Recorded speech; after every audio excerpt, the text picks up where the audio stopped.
All right, we go live in 5 minutes.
All right, let's go.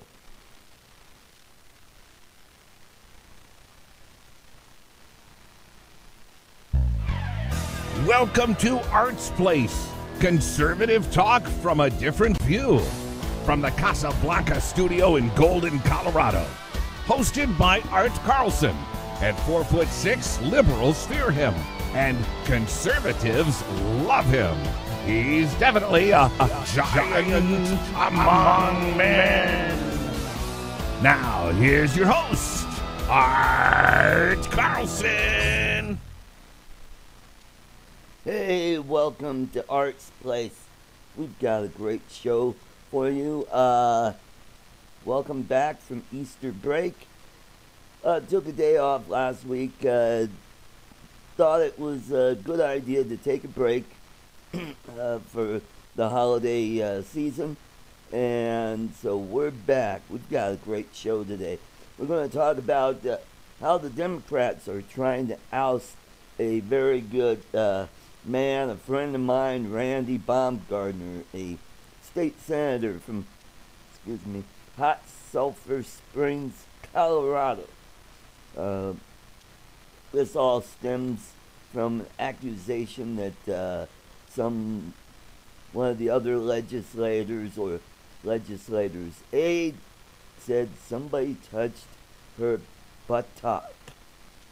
But there's no proof of that. It was a crowded corridor. She cannot confirm it was him or not that touched her. So they failed in their first attempt this week to oust him from the state senate. However, that's not going to stop them. They have two more tries that they're going to try to oust this great senator from Hot Sulphur Springs. And they're probably going to use the same tactic that he inappropriately touched somebody, but there's not going to be any evidence. There's probably no witnesses that were there to see the incident happen. Whereas with Steve Lebsack, there were several witnesses who saw the incident, and he was out. And here's how it goes. It comes down to a vote, and it ended up almost in a tie. There was one Republican who voted with the Democrats, and a friend of mine explained to me why this state senator did that. Turns out that he's in a primary with a Rhino Republican who was a state representative, and so this district is a leans conservative, but you can't go too far, otherwise you're going to lose that seat. So he voted with the Democrats to oust a member in his own party. But I think, I was a little upset when I heard about that this guy did that. But when my friend explained it to me, that he's in a primary, he's got to, moderate a little bit so that he could beat this real squishy Republican that's running against him in the primary this fall. So here's how it goes. So you need 24 votes to expel someone from the Senate. So it was 17-17, so there was just no way he was going to be ousted on this vote. However, there's going to be 2 more votes coming up, and we've got a little less than a month in the session, so they're going to try and cram this in as soon as possible. Frankly, I think Randy's going to survive this, and excuse me, he's one of the good guys. He's pretty conservative. He's from a fairly conservative district, and his main issues are, his district, which is up in the mountains. He's concerned about ranching and mining in his district, and water. So those are the main issues. And of course, employment, jobs. And I've known Randy for 8 years now. He's probably one of the nicest guys you'll ever meet. And he dresses like a cowboy. He wears a cowboy hat. He wears the long, really dress-up duster when he comes to the Capitol. Very Western style clothes. He looks sharp. He's got a handlebar mustache. I mean, he looks almost like Baxter Black, the poet, or better yet, Kurt Russell when he played Wyatt Earp in that movie. I forgot the name of the movie, but you guys all know what I'm talking about. So they're trying to ruin this guy's career by these, flimsy allegations. And these people they think they're going to flip this district. All that's going to do is they're going to have a special election, and a Republican is still going to hold that seat. This is just how Democrats work. They don't care about getting to the bottom of anything. They just want blood. They want to ruin people's lives. They want to set up an atmosphere to where nobody wants to run as a Republican for office. And that's just one of their goals. And they don't care who they hurt along the way. So that's it. One of the other scandals is Paul Rosenthal, the gay state rep who was accused of sexual assault by one of his constituents. He lost in his bid to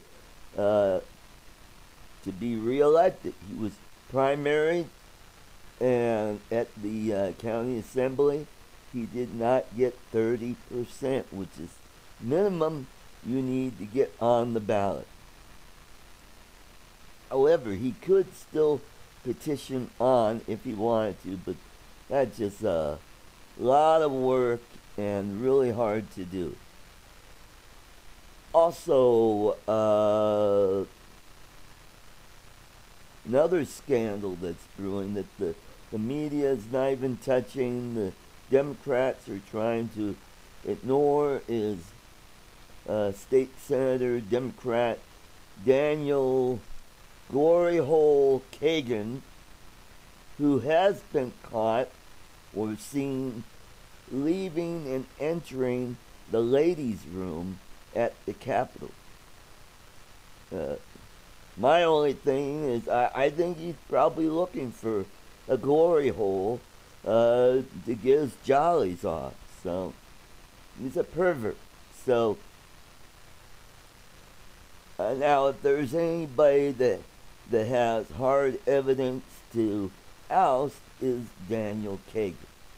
So I think the Republicans, what they ought to do is they ought to have their vote and say, okay, you want Randy Baumgardner out? We're going to go after one of your guys. We're going to go after Daniel Kagan. And we have evidence where this whole deal with Baumgardner, there's no witness, there's no evidence. I mean, it's just whatever she says. And this is the way Democrats work. They don't tell the truth. They are the biggest bunch of liars because they know that telling the truth is not beneficial for their games. So I'm not saying that they all lie all the time, but they like to manipulate words. They like to paint a picture, and they're deceptive. And one of their goals is they want to take the state. They want total control of the state. They want to be like California, where they have supermajority in the state assembly. And when you have state, control of the government, then, there's no stopping on how much taxes you could put out there. Now, here's the rub. If they do succeed in forming a supermajority in the state assembly, by and one of the ways they could do that is with the next census. They're going to draw district lines in a way to where there are going to be fewer and fewer competitive seats and make more and more dominant Democrat seats. And that's going to bolster their majorities in both houses, but mainly in the Senate, because that's where you have pretty much a 50-50 split. Now, if they could pick up like 1, 2, or 3 seats and make them solid Democrats, then they control the Senate. It'll be like 20-35. I mean, that they would love if they could do something like that. But right now, it's 18-17. And if they could flip that towards 18-17 their way, and then after the next session get that up to 19 or to 20 or even higher than that, then they've got it. Then they got the state assembly wrapped up, and it won't matter who's the governor, because they'll occasionally get a Republican governor, and they'll run the show. If he vetoes a bill, they'll figure a way to override his veto. Now, I am not sure if that is in, or that is it possible in the Colorado State Assembly. I know that in other states, the Assembly can override a governor's veto. So, if they get, excuse me, if they get super majorities in both houses, then their next thing they're going to do is they're going to try to dismantle Tabor, which is the taxpayers' Bill of Rights, which keeps the tax rate tied to population growth and I believe the economy. The economy is strong because what happens is if the state takes in more money than they need, then they take that money and they return it to the taxpayers. And Democrats hate that because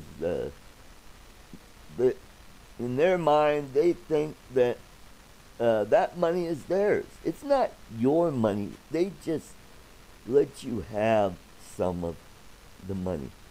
Alright, so let's flip over here to YouTube and okay, so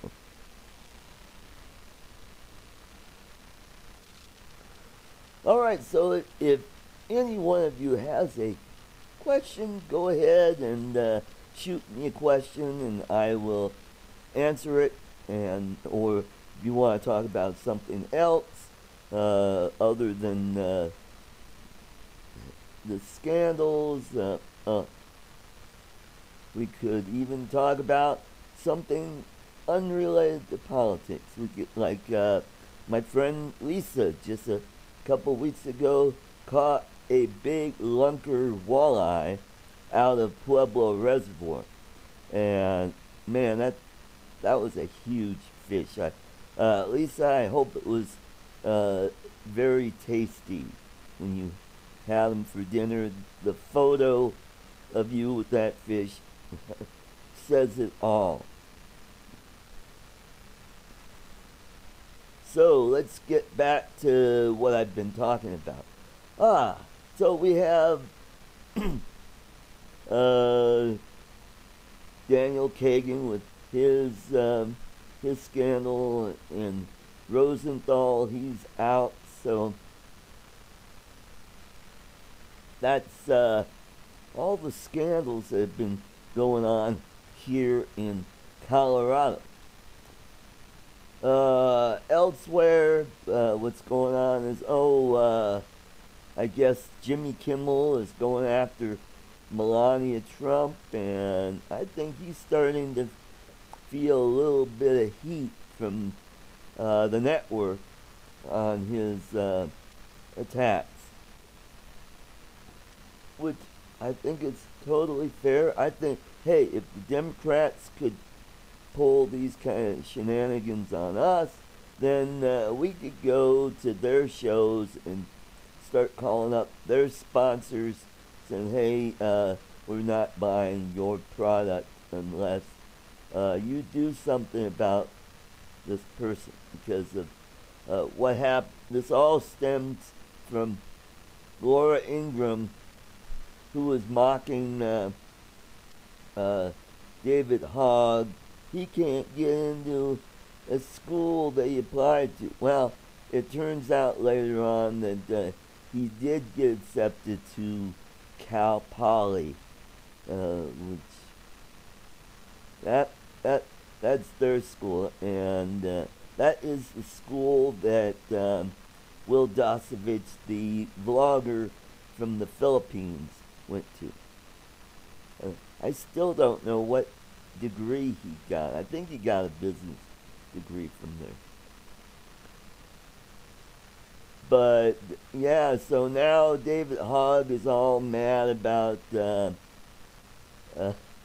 Ted Nugent because Ted Nugent called him a punk commie pinko, which, hey, fine with me. I think, no, he's called him a brainwash commie pinko commie, which, I think is true, but I mean, both his parents are liberals, so he's already had the liberal leanings going into school, so it's not like he was indoctrinated in school. So, I mean, it turns out his mother works for CNN, and his dad, I don't know what his dad, he's a left-winger as well. And let me ask you guys this. How can you be a victim of something if you weren't even at the scene where that incident took place? Like David Hogg, he wasn't even in school, and he's calling himself, a victim of gun crime. He wasn't even there. And he kept making up stories about his sister, about, my sister had 3 friends shot. And then another time he said, my sister had 4 friends shot. And it just kept changing whoever he was talking to in the media. So the story, he can't keep his story straight. But it's starting to look like his 15 minutes are just about up, and he's really trying to keep this going. And so that's what's going on there. Then there's we've got assemblies coming up, and we just had at our congressional assembly, and there's a big controversy over Congressman Mike Kaufman, who is from Aurora. I've known Mike for many years. A very nice guy. At the Congressional Assembly, there were a bunch of people that just gave him a real hard time. And there's a the Adams County chairperson made a statement that somebody should primary Mike, or Mike is not a very good congressman because he's weak on the Constitution and holding spending. But you gotta realize what the makeup is of his district. When Mike first took that district, it was in Douglas County, and it was very conservative. So his stance was very conservative.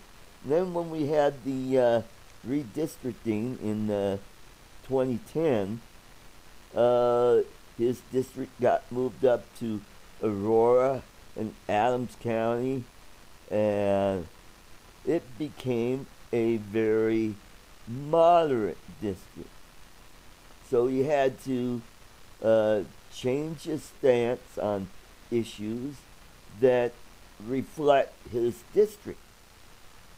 And these people, the Liberty people, they don't see that. They're almost as bad as libertarians. They want a candidate that's a rock-ribbed, hard conservative. They don't care. But that's not how it works. If you do it that way, the Democrat will take that seat, and we will start losing seats in the House. And if we lose the majority in the House, then we don't control all the committees. And when you don't control the committees, you don't get to set your agenda. And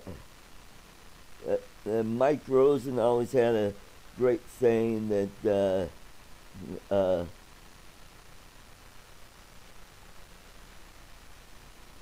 party is based on ideology, but what is it? Politicians are based on getting elected, which is a really good point, because if you stick to your, the platform principles, which is fine. However, if you're in a district that doesn't support all of that, but supports more than 50 or 60% of it, you got to hold on to that.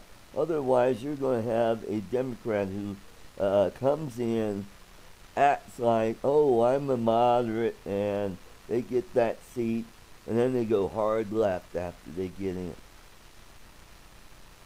And it's the same way with the state of Maine. Maine is a liberal state, and Susan Collins has to run as a very squishy Republican. And I think to some point that's what John McCain is doing, because most of the population of Arizona is surrounded by that corridor from Phoenix down to Scottsdale, and it's becoming more and more Democrat over time.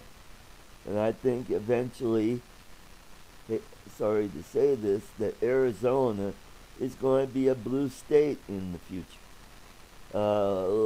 Look at New Mexico. New Mexico's already a blue state. Has been for, I don't know, at least the last 20 years. Yeah, they'll still get a Republican governor, but when you have a state legislature that is predominantly Democrat, you're not going to get your agenda moved forward. Mike Rosen also has a good saying, party trumps person.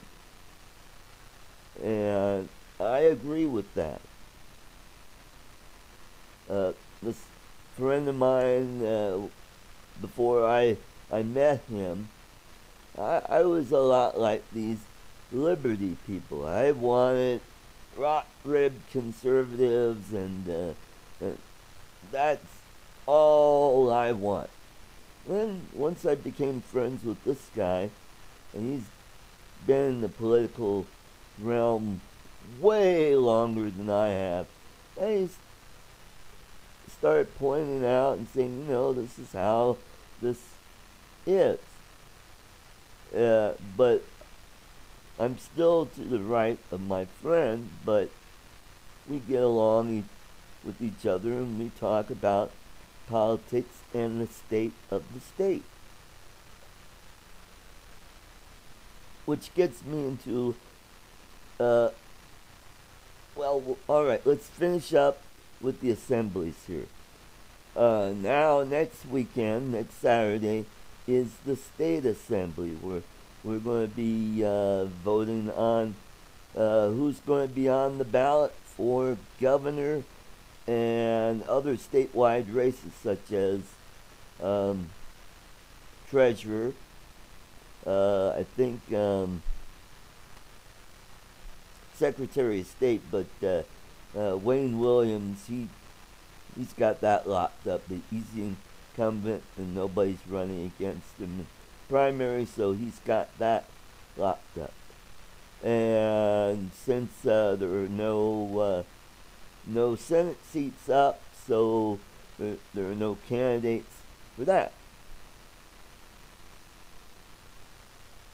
So we got a whole bunch of candidates running for governor here in Colorado, and then we got a new person. I can't remember.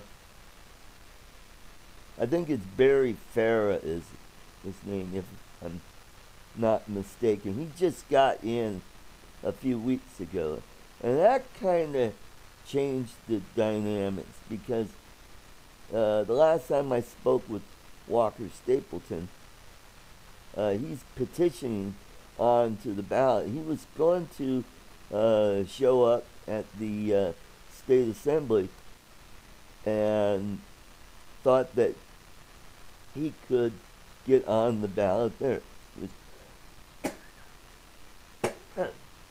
Excuse me. But now that this newcomer got in, it kind of changes the dynamics and makes it harder for him to get that that minimum of 30% to get on the ballot. So there are 4 candidates that are petitioning on the ballot. Walker Stapleton, Victor Mitchell, which I like to call Mr. Moneybags. If you guys have seen the ads, I think he kind of looks like a shorter version of Ray Romano.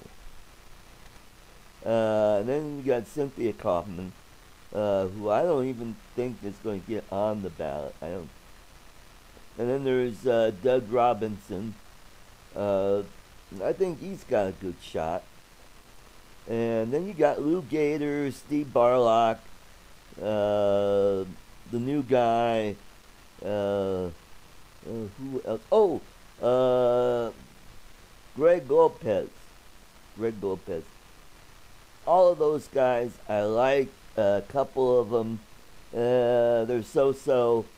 Cynthia Kaufman, I don't think, has a prayer becoming governor. I don't even think she's going to make the ballot. I mean, she may make it through the petition process, but we shall see. Lou Gator, I saw him at the Foothills Republican Forum a few months back. I was really impressed with this guy. He's out of, I think, Larimer, Weld County. He's a county commissioner. He knows what's going on. And then there's Greg Lopez, former mayor of Parker, Colorado. Very bright guy. I really like him. I think he would make a great governor. Barlock, he was instrumental in the Trump campaign here in Colorado a year and a half ago. But he's only raised a few $1,000s, so I just cannot see him moving forward. So we got that, and then we got the treasurer's race. Now we're up to 5 or 6 people. And there's Justin Everett, Britta Horn, Polly Lawrence, Kevin Lundberg, Brian Watson, and then there's someone else just jumped in.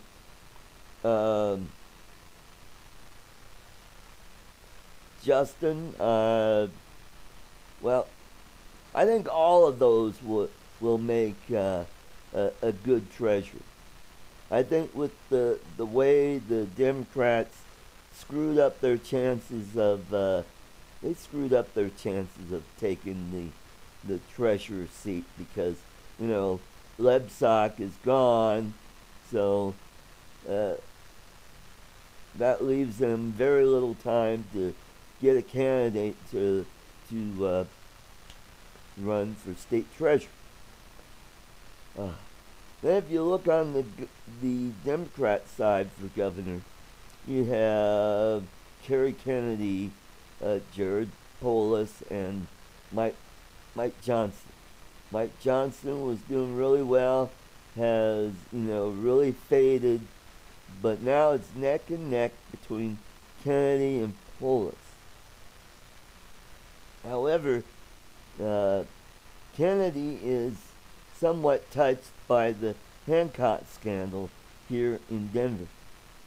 For those of you like Guy Copeland and some of my friends from out of state, Michael Hancock's the mayor of Denver. He's embroiled in a prostitution and sexual harassment scandal here in Denver. And what's sad is the city council has decided not to move forward in an investigation of this. Now, here's where Carrie Kennedy comes in. She's the county treasurer. She's the one that cuts the checks for just about anything. Well, because of the Michael Hancock scandal, there were people that were paid to kind of go away. And one of them was that former detective, Branch Wise is her last name. She got a settlement. Michael Hancock's ex-best friend got a big settlement. But Carrie Kennedy has no idea how the payments were made. Well, how is that possible? You're the county treasurer. You cut the checks for those settlements. Even that's even for the settlements for the accidental deaths of prisoners in the city and county jail. You know, those people their families get compensated if there's been found negligence contributing to the death of that prison. So she's involved in it in that respect. So that could be an interesting thing down the road. And I would imagine that the Denver Post and the three local TV stations are not going to touch it because they're covering for Michael Hancock, and they don't want to even touch it, except for Channel 7, who's the only station that does any investigation on this scandal. So if Jared Polis actually wins the primary, you're going to have a very radical Democrat. I mean, this guy, Polis, is more radical than Bill Ritter was when he was governor of Colorado. Bill Ritter, what he did was he ran as a moderate, and then he went sharply left after he became governor of Colorado.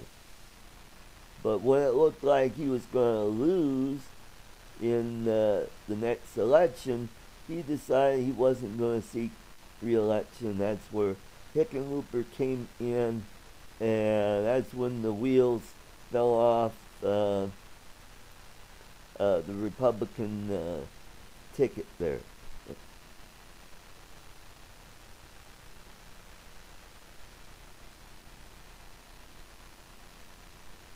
So that's what's going to happen next weekend. It's going to be really interesting to see what happens at the State Assembly. I wish I could be there. I didn't get a chance to go to the caucus because I was still recovering from a kidney infection, and I was working 10-hour days at work, and I was just wiped out. So, I mean, this is my, this will be my second state assembly that I've missed in the last 8 years. And they decided, oh, hey, you know what'd be good? Let's have the state assembly up at CU in Boulder, probably the bluest area in the state. Yeah, nothing's going to happen there. So, any of you that are going to the state assembly, I would say if you have any Trump or any Republican stickers, even a Gadsden flag on your car, cover it up, because your car is going to be vandalized. And don't be surprised if some members of Black Lives Matter or Antifa show up at the assembly. Not saying that it will happen, but there's a possibility that those people could show up and really cause a lot of mayhem there.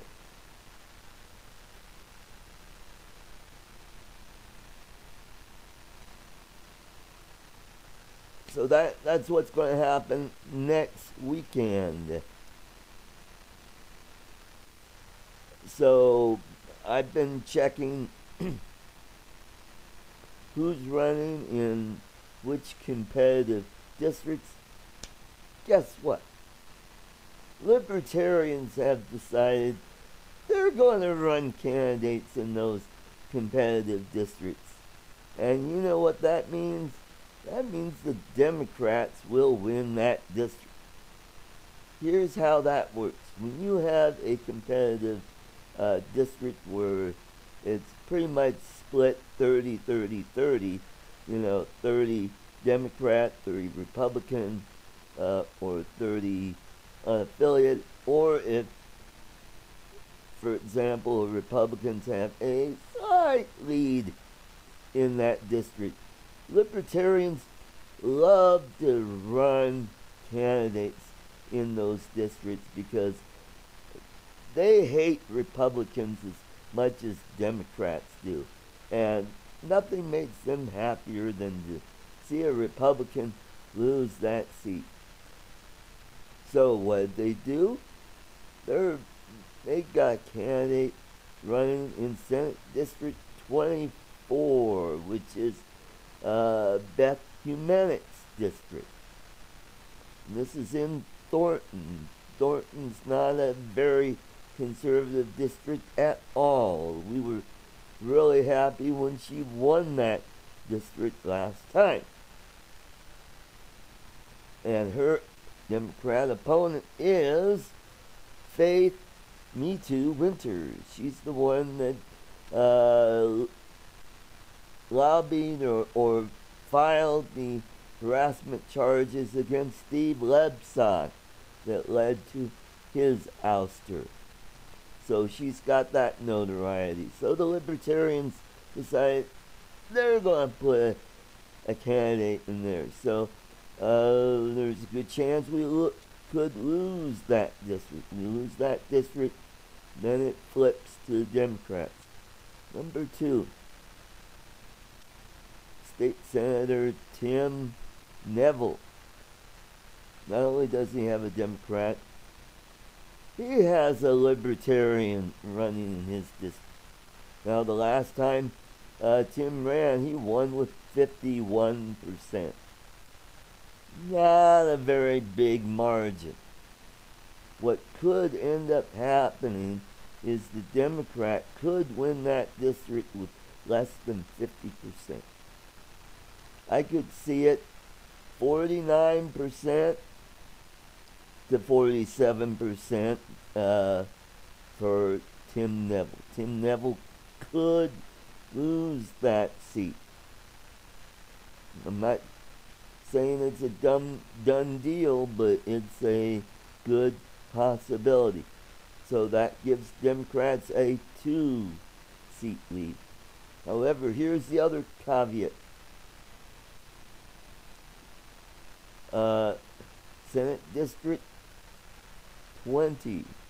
It's an open seat.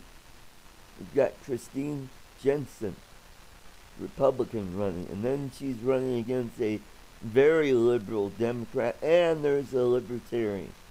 Now, last time, the last election, there was Sherry John, Democrat, with Larry Queen as a Republican, and then there was a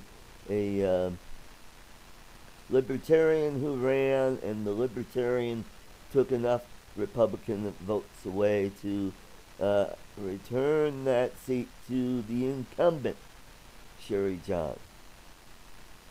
However, this session, Sherry John switched parties. She became an independent. And, another race that's very interesting. There's this new party that just formed. They're called the Colorado Unity Party. They're trying to act like a nonpartisan party. And there's a candidate by the name of Steve Peters, who's been running these ads on KNUS saying we need a candidate that will get through the gridlock, that's just not so mean like those Republicans and Democrats. We need someone down the middle that can work with blah, blah, blah, blah, blah. And he is running in Senate District 30, which is Chris Holbert's district. Now, that's a very conservative district. However, there are a lot of never-Trumpers in that district. And what could happen is that candidate could take enough votes away that would have gone to Chris Holbert, and he could actually win that seat. Either he or the I highly doubt the Democrat would win because alright, thanks for all the hearts, everybody. Wow, look at all those.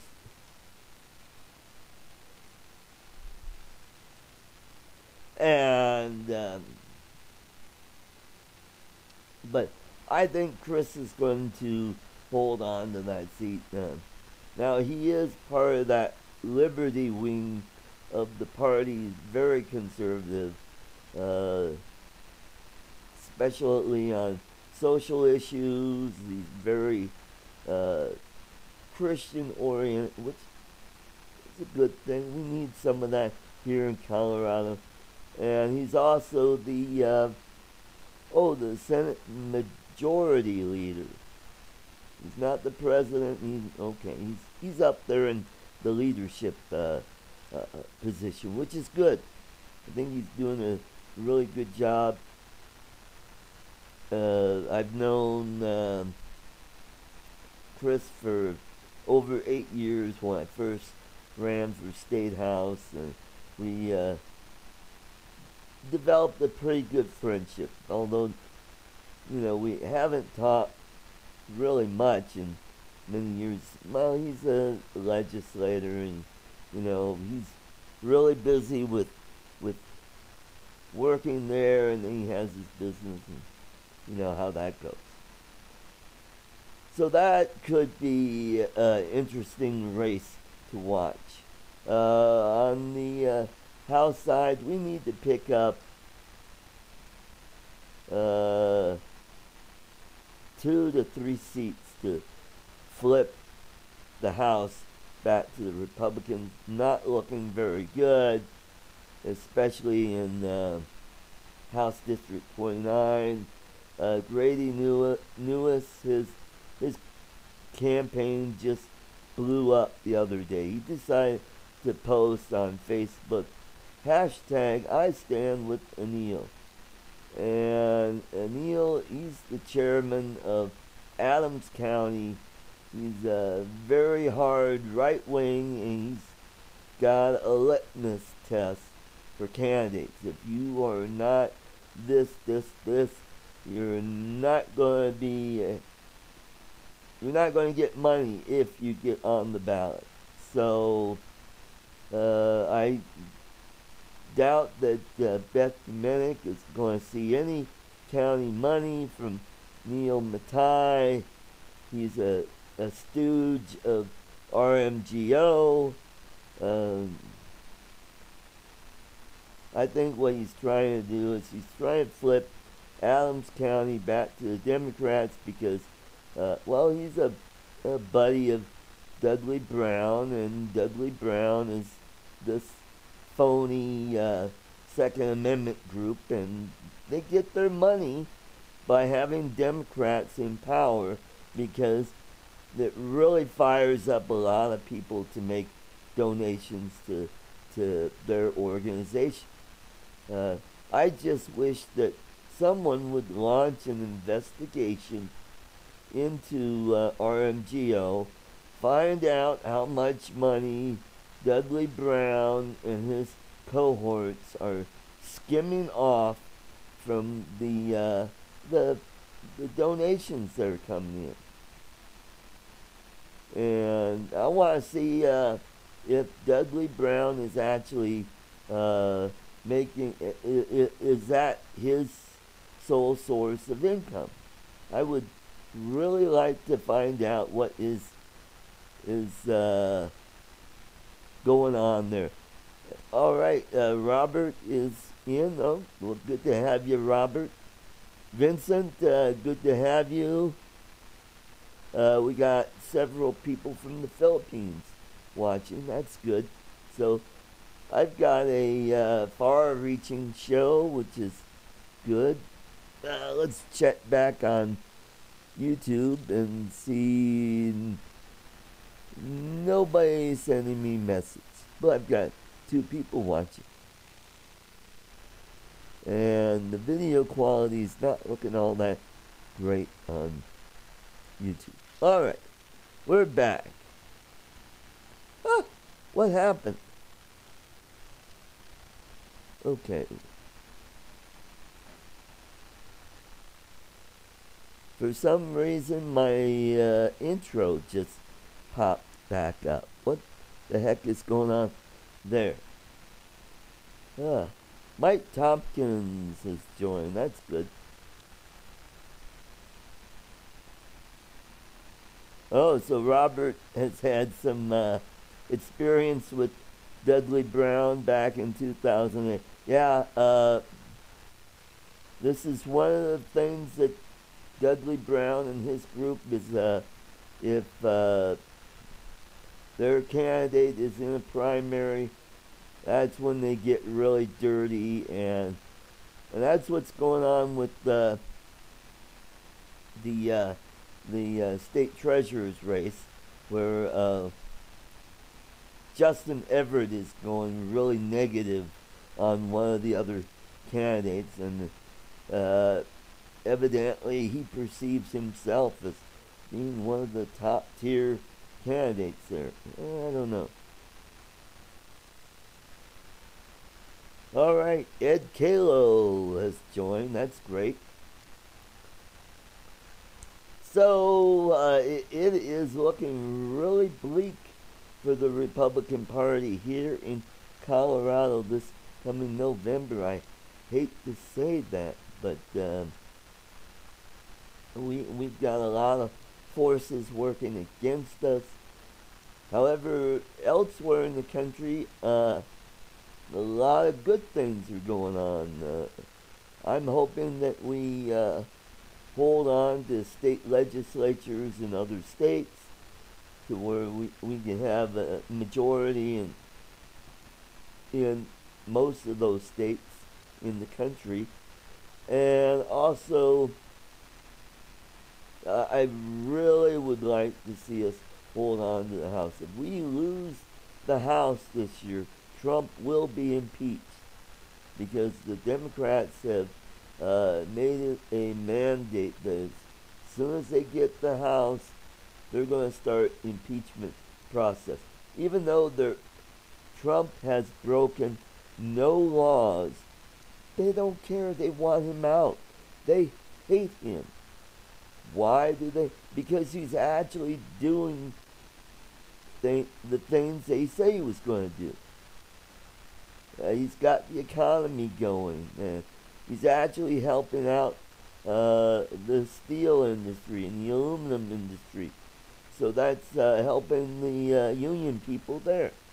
However, I'm not really happy about it, because all that's going to do is make our products more expensive. So when I go to buy something, it's going to cost more. And when it costs more, people aren't going to buy as much. and that's not going to help our economy. Okay. Okay. So I've got vacation coming up here. I'm going to be doing a lot of fishing. Lisa, I hope you're still listening. I hope I get a chance to come down to Pueblo and do some fishing with you guys. Really like to do that. And hopefully I'll get a chance to go fishing at the Enstrom Ranch down in Bristol, Colorado, where he's got a couple ponds where I could catch some bass, and he's got one pond that has some really big grass carp that I want to catch. So I'll be doing that, and and another thing is I'm almost finished with my commercial drone pilot's course. Once I'm finished with that, I'm going to study to take the exam during my vacation, and I will get my commercial drone pilot's license. So really looking forward to that. Once I get that, then I could start my business up. Give you a little hint about it.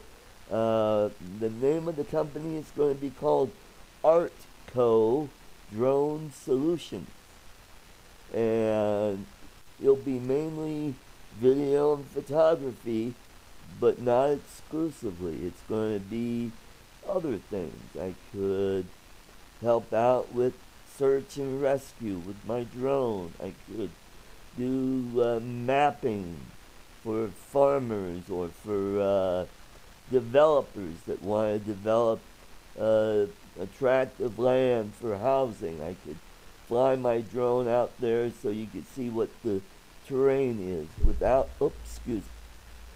using Google Maps. This will be real-time video and photography that they'll get. Real estate. Companies that want me to check on the progress of the construction of their building or homes. All sorts of things. Inspections. I could do power line inspections. I could do inspections of those big windmills and oil wells. I mean, there's just a lot of opportunity out there, and it's a fairly new industry that's really coming into its own.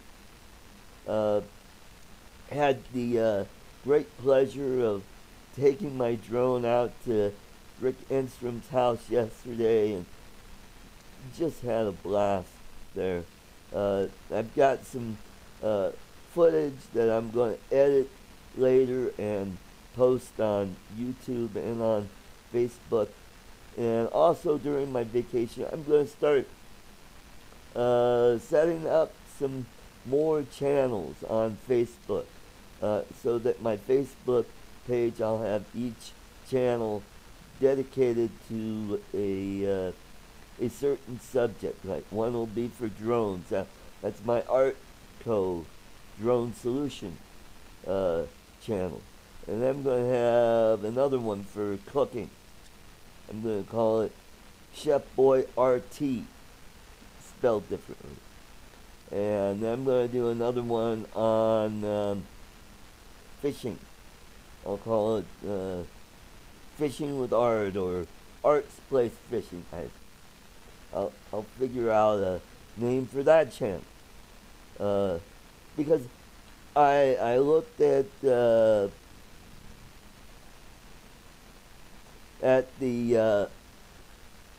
new numbers of views on the carp that I caught a couple years ago. I got a ton of views on that. So if I could get uh, content out there that gets a lot of views, that's going to help me to build my channel and to help me to earn a living doing this.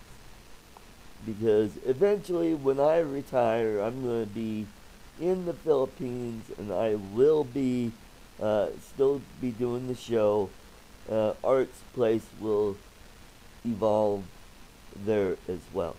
So a lot of interesting stuff happening in the future. So I want to thank you all for coming to the show, and thank you for watching.